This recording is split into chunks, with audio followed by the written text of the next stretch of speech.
Well, you knew we couldn't miss quota 2 months in a row. So we just all decided to meet up and hit the record button today for a space heater on this Sunday morning, February 25th, 2024. It's 4 or 5 of us. Mike, Kevin, Mo, James, we're all here just to greet each other. Good morning on this Sunday morning. Have our obligatory coffees before we go about our day. For lack of a better idea, honestly, to those of you who will be listening out there, those few of you who will choose to listen, we didn't really have too much planned. But needless to say, there have been things that have caught our attention. And before the day gets too busy for any of us, maybe there's just a couple things that we did want to bring up that caught our attention. And then we can kind of look ahead to later on, and when we eventually tape episode 89.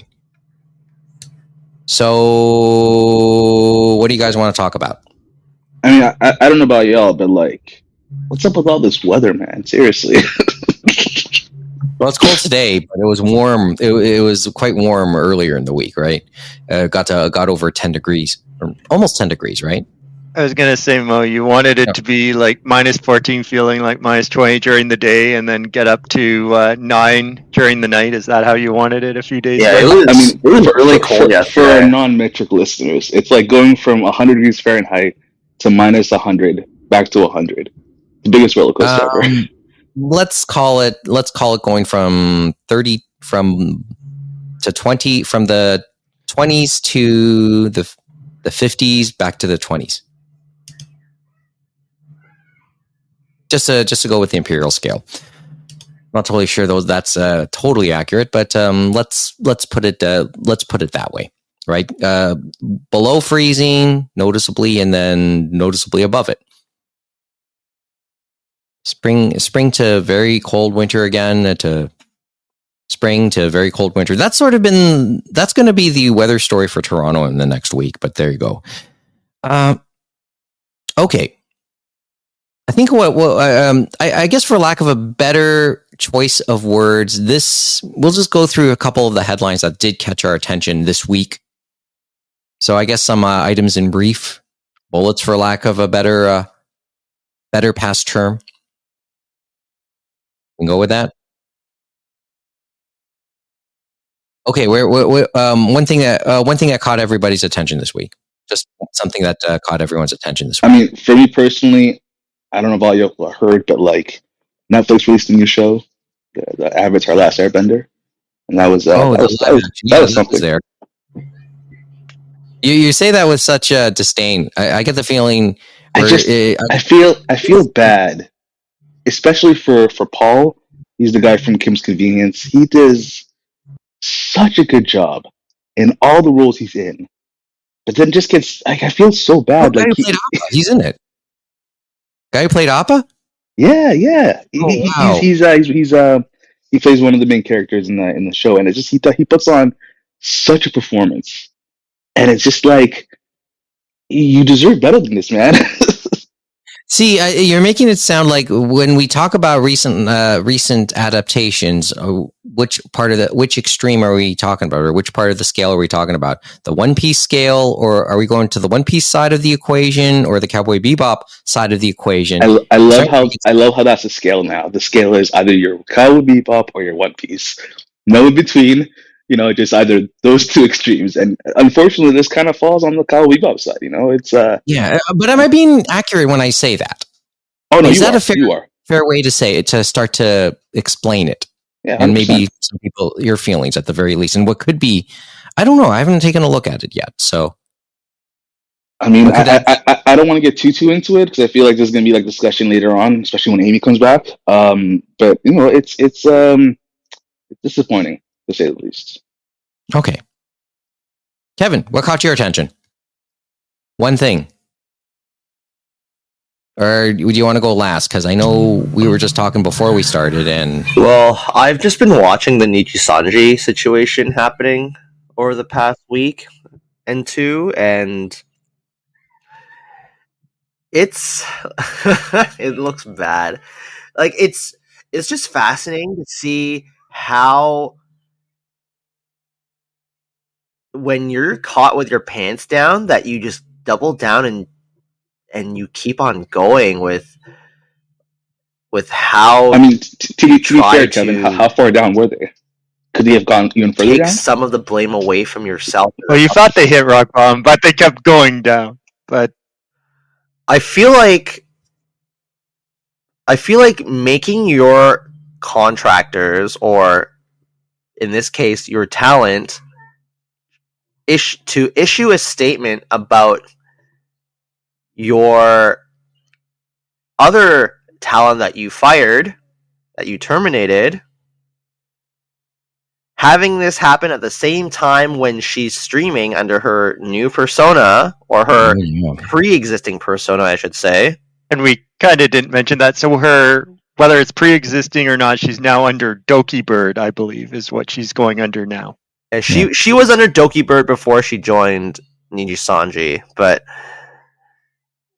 you do it during the same time that she's streaming on purpose, and you make your talents issue a statement, which then makes them look bad.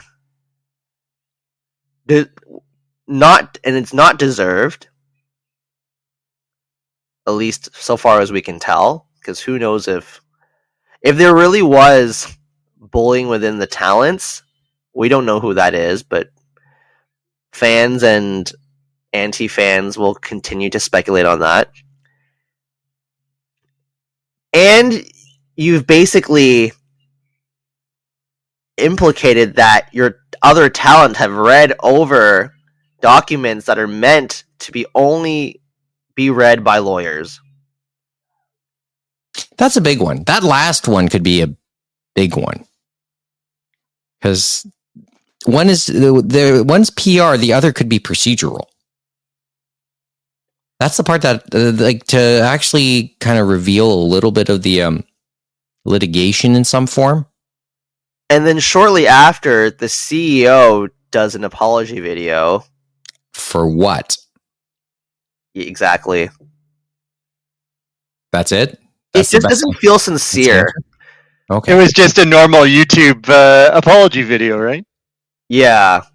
That was definitely like oh shit, we got caught, we gotta do more damage control to mitigate our previous attempt at damage control.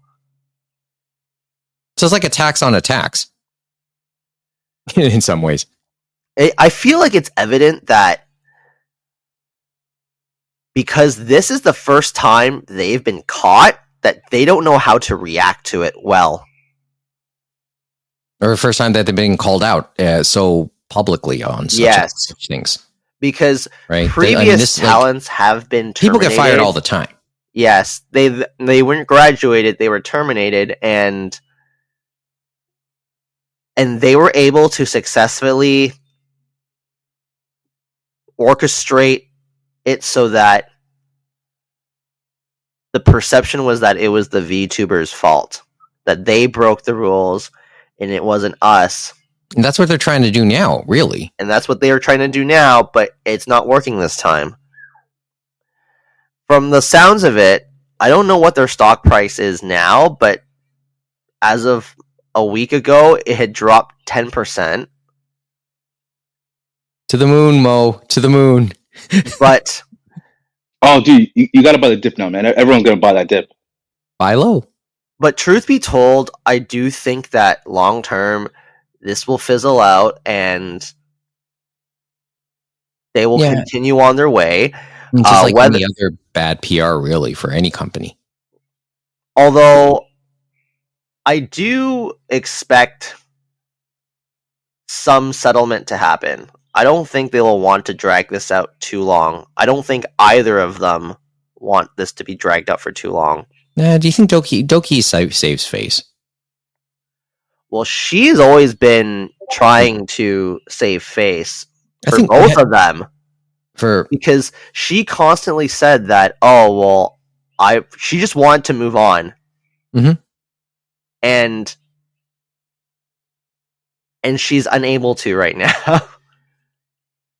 Because she was streaming at the same time as that Niji Sanji announcement made by the 3 other talents. And it's funny because Niji Sanji did that on purpose. They scheduled it at that time on purpose. Yeah, but one-upping each other is such a common thing, though. Trying to one-up each other like that. It feels very petty as an organization. I was about to say it's a dickish thing to do. It's a very dick thing to do. Right? And it got Doki's fans to spam her on her chat during stream of that this was happening too. Yeah, what a distraction. Sounds like it would be a hell of a distraction. It sounded like she really wanted to talk about other stuff. I mean, this is just a guess. Having not observed, like you, obviously you're more observing of this than I am. So I don't know. It's just interesting to see this unfolding as it does, as it's happening. Who knows what's going to happen? I'm anticipating a settlement though, of some sort, but who knows? Settle for what? Like settle for what though? I feel like she has grounds to sue at this point. Like a mea culpa of a public mea culpa of some sort. No, I expect that because like legal documents that has her personal information and probably her health records were shared. She has grounds to sue. No, not necessarily publicly, but with third parties, like they were probably in that. No, she'd just sue any color. Mm-hmm. Is how I would see it. Okay, but ongoing story. So there was even a lawyer on YouTube that broke down the situation and gave his thoughts on what courses of action could or could not happen. So send me the link, please. We'll see what happens. Oh, I think in one of those links I gave you, there might be a link to that lawyer video too. Okay, cool. That works. Okay. That's all you got to mention on that? I'd say that's all I have to say on the matter. Okay. I follow Dokibird now on Twitch. Sorry? I follow Dokibird now on Twitch. Well, hey, that's part of saving. She stays saving face, I think. I mean, she's made herself look, despite everything that's happened. I mean, she's looking okay in this, I think, right now. Oh, more than okay. Yeah. She has since done some collabs with some very big VTubers lately as well. So this might have been her trying to get some merch made in a hurry. Mm-hmm. She's doing all she could at this point to keep herself going, and it's turning out to have a good silver lining for her right now. So, yeah, James, one thing that caught your attention this over the past week or so. I guess if there was one thing to catch my attention, it was actually this week, and I know Kevin saw it too. And then another one I saw a few weeks ago, two announcements of things coming into English language that I think a lot of people didn't think were going to come over. And I guess the first one from a few weeks ago, we knew Tsukihime was finally going to work its way over to the Switch and to PS4, and I believe to PC as well later this year. But supposedly as well later this year, Type Moon announced that Fate's Day Night will be coming over to Switch, PC, and they didn't say anything about PlayStation, but just Switch and PC for Fate's Day Night. And that's a big thing because I think a lot of people weren't sure that would ever happen. Obviously, it's not going to be the Dojin version and stuff like that, the 18 plus version. They admitted and said that, yes, this game is based on the Fate's Day Night Vita version, I believe, which is Fate's Day Night Realta Nua, I believe that version. But it's still going to be probably the best way to support Fate's Day Night, and it's still going to be a very good release. And it'll add some maybe, an idea of what the original version was compared to what a lot of people have probably seen it in, which is the anime form and maybe even some of the manga forms that have been out there. Yeah, they've gone legit in the past like 10 plus years. So expecting any of the 18 plus scenes to be in any physical release was not realistic anyway. Yeah, and it's funny what people will say and stuff like that. But I'm intrigued that they're going to do Tsukihime and Fate in the same year and stuff like that. So that's big too. It's probably going to be December, is my guess, because they have to do Tsukihime in summer. But the other thing is, we know that people are going to still turn out for Fate's Day Night, even if they're going to price it the same as Tsukihime. And Tsukihime for physical in Canada is $115 before tax. And they know people will be there, and I bet they'll do the same thing for Fate's Day Night. You'll have the digital versions and stuff like that, but you're going to have that premium physical edition probably in a nice little box and an art book, and then the physical game itself. And I bet people will still turn out. And yeah, it's the Aniplex pricing, but they obviously know people will be there for those games and stuff like that. And then just quickly, another premium one, and going back way into the classics, very far back, Ashita no Joe. Supposedly Kodansha announced that this week, and they said, actually, it was interesting, their statement saying that Kodansha believes that the manga market is maturing, as well as looking for past manga classics that have never been translated into English. So it sounds like they are now seeing, is this going to stick to the wall? Is this going to work? And so they went with one of the biggest classics they have, which is Ashita no Joe. And remember, this is from way back in basically, was it 1968 to 1973, so a long time ago. And the other thing is, and I know they were saying some people were complaining about price, but I think they priced it right. They were going for what I would call the TCAF market, and for people that are older, and they're doing 8 oversized hardcover editions, and it's going to be similar to, say, Dark Horse's Berserk oversized ones, or similar to the Vinland Saga ones that like not just the like a premium hardcover, like or just a no, this is a premium extra premium because it's $59.95 US per. Yep, so it's $59.95 per volume, and it's going to be 8 volumes, and the first volume will be out in December. But it's similar in line, as I said, to Dark Horse doing the Berserk oversized ones, and then the Vinland Saga oversized ones that have started to come out this year from Kodansha. And I think if anyone said, well, what's the next one oversized premium edition Kodansha would do after Vinland Saga, I don't think anyone had Ashita no Joe on their bingo card. But people, I'm sure, are happy to hear about this. This is one of those, like, it is a benchmark title when it comes to the fandom, when it comes to the history of the fandom, right? Mm-hmm. And we have had other titles and stuff like that before, but never to this degree and stuff like that. And like Lupin the Third has been out there. Tokyo Pop released a lot of it. The ones that Seven Seas done was a best of for the 2 collections they did. But we haven't had this premium of a thing done for a classic title. Like, this is the ultra premium edition. Yeah, and a lot of the old Taku, a lot of those who are into the retro stuff, this is one of those bucket list titles to have seen, to see now.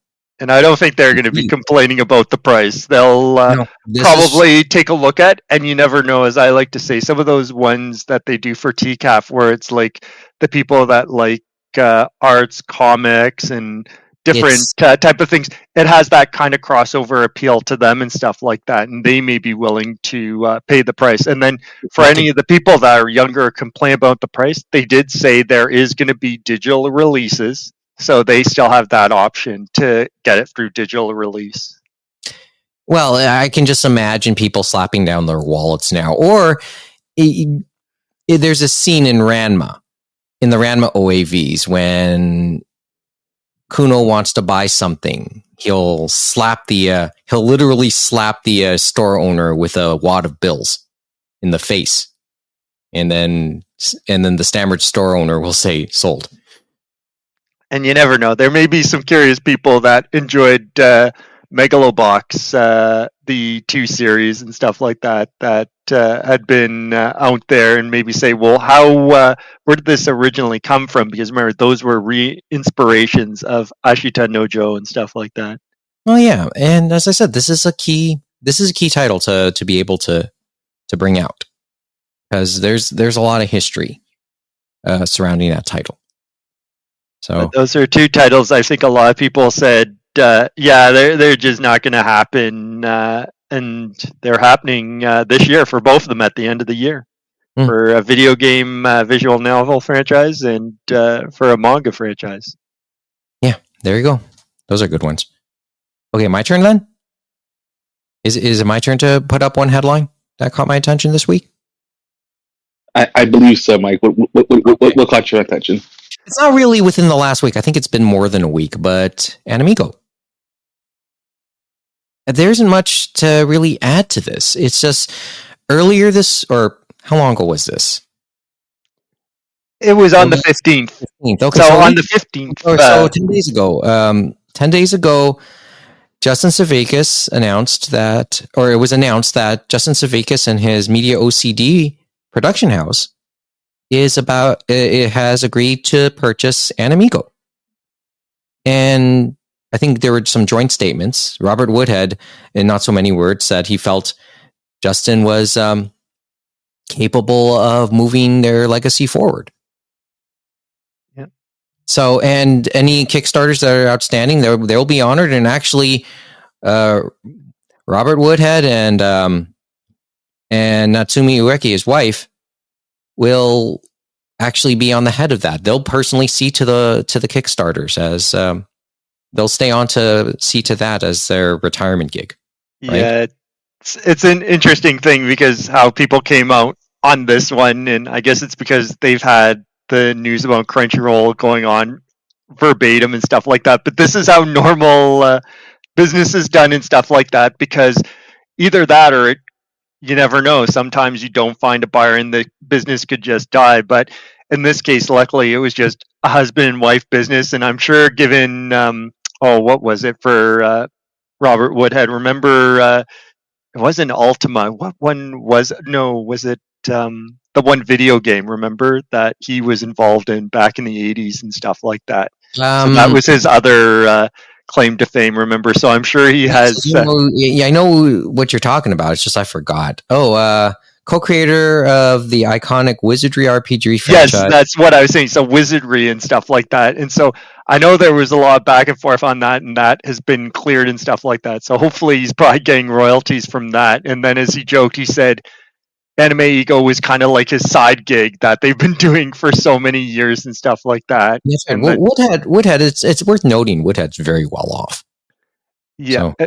And the other thing, so they were saying that this probably had been in the works since Otakon of this year. They were talking about the different things and stuff like that. And obviously Justin's going to get him the payments, and they're going to figure out a way to transition. And it's going to be one of the ones that I see normally, whereas it's not an immediate transition. It's, as you said, Mike, it's a long-term transition where they're going to help Justin integrate Anime Ego into his business and stuff like that. And then obviously they only have so many titles now, and it'll work for Justin because it's not like he's going to have a huge catalog of titles to deal with. He'll only have a few to deal with, and that'll help him too, because as you probably saw at the bottom, and they had teased this end of last year, beginning of this year, basically for Media OCD, yes, they've done a lot of film restoration. They've done production for Blu-ray discs and for digital cinema and digital releases and stuff like that for different companies like Anime Limited NIS America, and then obviously Discotech.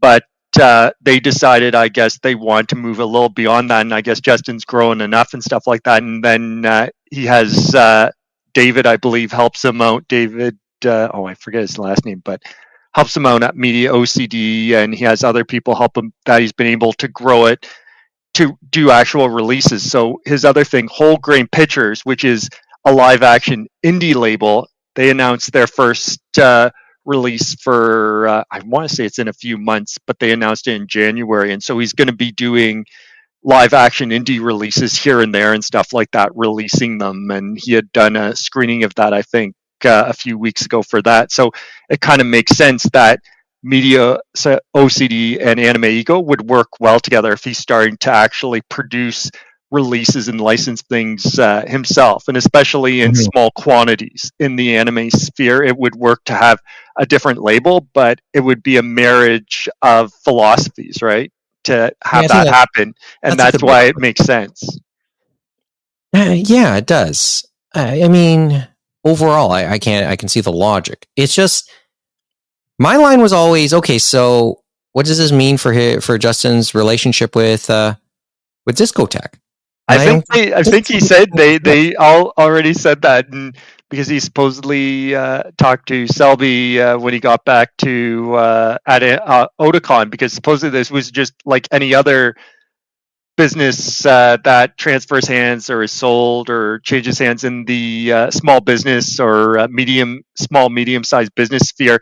It starts out with discussions and stuff like that. And it started out with a discussion supposedly, and then supposedly Justin talked to Selby after at Otakon at the table where they're selling it, and he says, well, that sounds great. It's like, maybe we can sell some of that stuff here at the table next time. So it's basically same as always and stuff like that. Like, and probably, and as he said, his first in live action under the Whole Grain Pictures thing, they had to set up the website and stuff like that. They still need to set up the website to sell it from there. But he said they had already have their first release for that label out on Amazon. He said, yeah, there's all these other things I'm trying to learn now about trying to sell something myself, about setting up all the business side and stuff like that for that business, and then for the transferring of the Anime Ego. And obviously it helps that Robert and Natsume are basically going to be there over the next many years to help him transition and stuff like that. They're still going to help him out with Super Dimensional Fortress Macross 2, which they're still going to have full control over. And then they said they may have 2 other Kickstarters that are in the bucket that they're going to have control over for Robert and Natsume and help him out with. Mm-hmm. So it sounds like something. It's interesting news, to say the least. And it's not surprising too, because they had helped each other out and stuff like that in relation. Some of the Discotech people, Cod Drivers, had done work for Robert on some previous Kickstarters, and then Justin had done the retail release of Megazone for them, and also did the last Kickstarter they did. He did the Blu-ray for that, and also probably for this one with the 4K and the Blu-ray of Super Dimensional Fortress Macross 2. I'm guessing he's probably working on that too. So they had been helping each other continuously. And then on the opposite side, for Yurtse Yatsura, the TV series, the only reason they were able to get those 4 sets out as quickly as they did and speed run that was because Robert Woodhead helped them to get them all the materials for the subtitles and the fonts to make it look the same and stuff like that. Yeah, and there's always, and which underscores what I was going to say. There's been a long relationship anyway, and it's been a friendly relationship.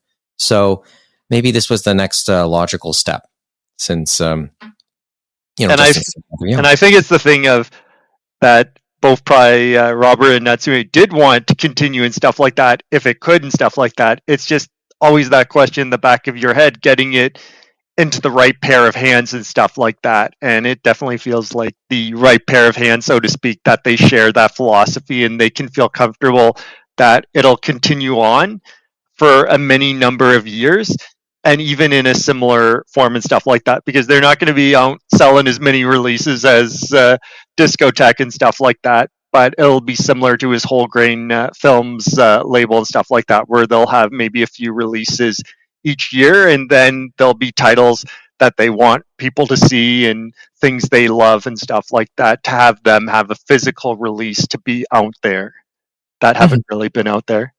And there you go. But as I said, that was the piece of news that caught my attention. As I said, this would be abbreviated, so I think we're almost done. Before we go, one item in the community calendar. James and I did get a chance to go to Japan Foundation and watch 100 Yen, the video game documentary. Truth be told, I've known this for a little bit too. You can watch that documentary on YouTube right now. So we'll put a link up for that. But the whole talk on video games from the Japan Foundation Toronto is not over yet. On the weekend of, what's the weekend again?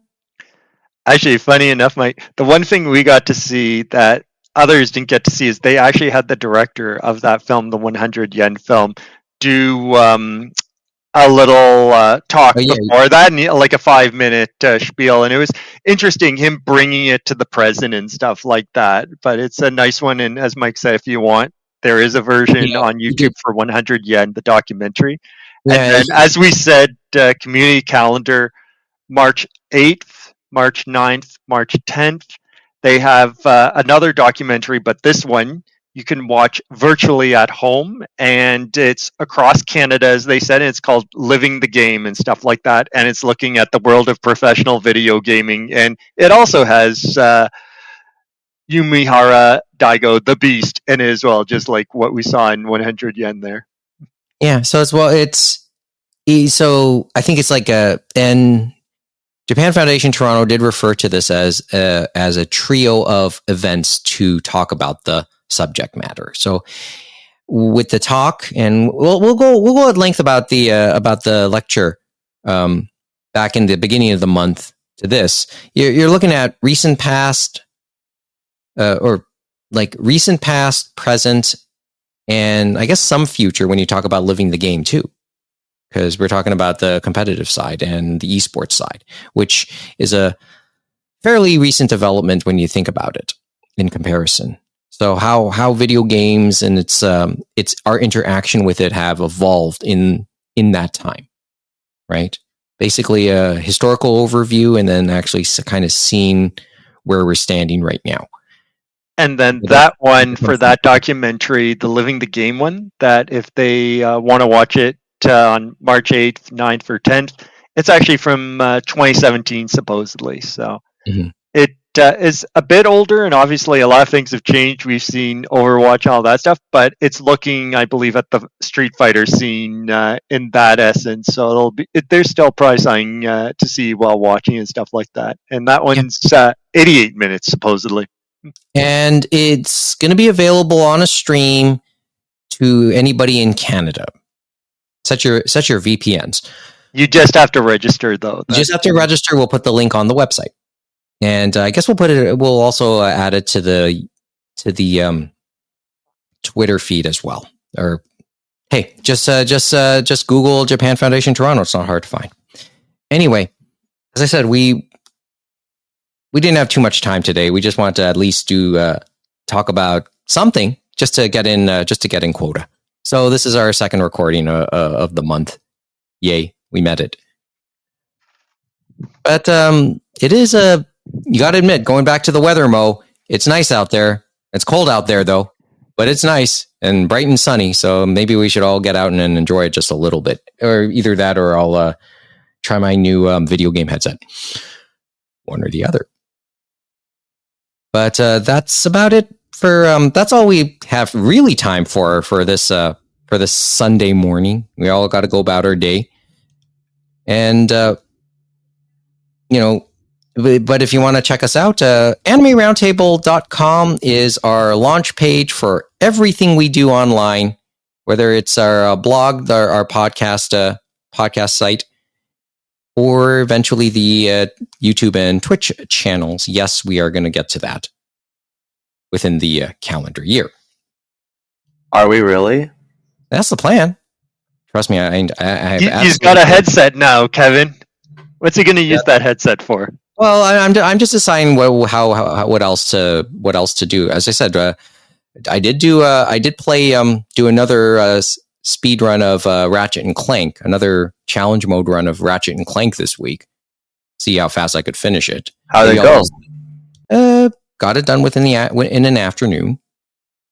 Maxed out my weapons, so maybe I'll play it one more time. Nice. I only have 4 trophies left to get.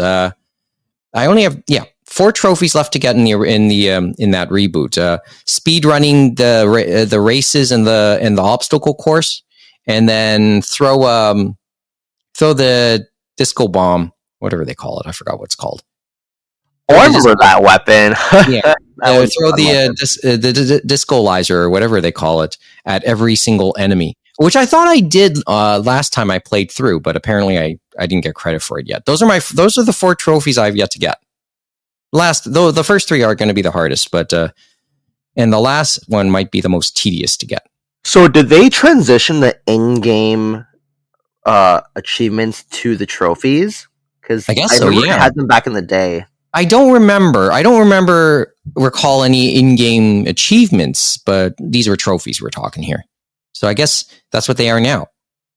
Just integrate that. So I'm hoping to get. So I am this close to my first platinum. Because I haven't played it since the PS2 days. Mm-hmm. So there's my thought, and then I have to decide what I'll play next. And people can, for all I know, I don't know how it'll be presented on the Twitch channel. I could just silently stream it or put myself on video to as I'm playing as well. One or the other. What you want to do, really. Well, let's have that's what the experimenting for much of the next little bit will be about. Anyway, as I said, animeroundtable.com, you can get the links to all of that. And on the blog, we'll put up on the blog and the Twitter, we'll put up links to most of the stuff we talked about here. Nice having coffee with you guys. Likewise. Same here. So let's just get out there and see what else is out there, and make a date for next week. We'll tape episode 89 next week. A little more at length. We'll see how it goes. Yeah, cross your fingers. We'll try. We'll make a promise to at least tape episode 89 next time, okay? Hopefully Sony's still around by that point so we can keep making fun of them. They're too big to fail. I don't know, man. Don't worry. Might have done it for them. Don't worry, Mo. Disney's helping them out because they're going to distribute Disney's own videos. Ah, damn. What happened this week? Just can't fail, huh? Just can't fail. Okay. Talk to you soon. Probably in March. Later.